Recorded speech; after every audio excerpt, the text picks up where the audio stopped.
Bonjour, donc on va maintenant appliquer un test de Kolmogorov-Smirnov aux fonctions qu'on avait, fonctions Gumbel qu'on avait estimées pour les intensités de pluie. Donc on avait des intensités de pluie sur différents intervalles de temps, de 5 minutes jusqu'à 180 minutes. Et nous avions les intensités, donc observées là. Et pour chaque intensité, on avait calculé une fréquence empirique, d'après son classement, et puis on avait calculé une fréquence théorique, d'après la loi de Gumbel, dont on avait estimé les paramètres.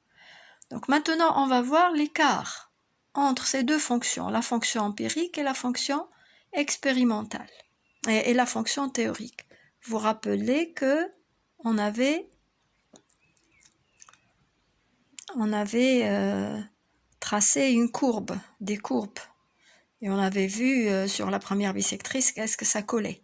Donc là maintenant on va quantifier les différences. Qu'est-ce qu'on va faire? Il y a ce qu'on appelle le test de Kolmogorov-Smirnov qui se base sur la différence maximale entre les deux courbes en valeur absolue.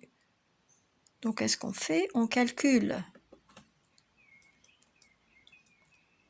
voilà, on calcule pour chaque intensité et pour chaque durée la valeur absolue de la différence.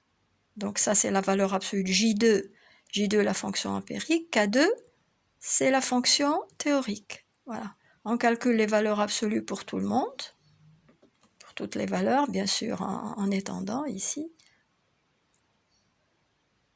Voilà. Et puis on prend la valeur maximale de cette valeur absolue. Voilà. On refait ça pour toutes les durées. Voilà. Et maintenant on examine le résultat par durée. Donc si la valeur maximale, c'est un test, donc si la valeur maximale est inférieure à une valeur critique, on accepte la loi. Si la valeur maximale est supérieure à la valeur critique, on rejette la loi. Alors, le test se fait pour un seuil de confiance donné. Donc on a ce qu'on appelle la table de Kolmogorov-Smirnov, que vous trouvez sur le net aussi. Donc dans cette table, vous avez pour différents seuils de confiance, alpha, on va prendre le seuil alpha 0,05, c'est-à-dire 5%, on nous donne les distances maximales admissibles, et par taille d'échantillon. Donc ça varie, la valeur change avec la taille d'échantillon. Nous on a un échantillon de 26 valeurs, donc au seuil 0,05, la valeur maximale admissible c'est 0,25, 9,07.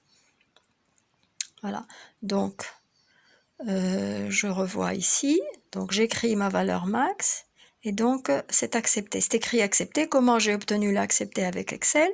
Vous faites une opération logique, vous écrivez égal si vous faites dans fx, vous avez les fonctions logiques, et vous trouvez si S29, c'est-à-dire cette valeur, est inférieure à la valeur critique qui est S30, donc j'accepte, sinon je rejette.